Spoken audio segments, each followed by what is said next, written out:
Hi everyone, in today's video I will show you how to sign out of your Apple ID on iPad. So let's get started. First, open the Settings app on your iPad. Now tap on your Apple ID name at the top of the screen.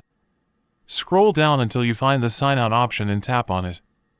Then, if you are signing out because you want to sell or give away the device, you may choose to erase it.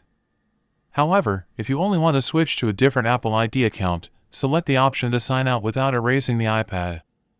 The iPad will then show information about data syncing. Just tap Continue to proceed. Then, to confirm, tap Continue anyway. In the next step, you will see a message explaining that your Apple ID will be removed from the device and that Find My iPad will no longer work. Tap Continue to proceed. Now you may be asked to enter your Apple ID password to confirm the sign-out process. Enter your password and tap Continue or Sign Out. Wait a few moments while the iPad signs you out of your Apple ID. And that's it. Thanks for watching. Don't forget to like and subscribe for more quick and easy tutorials.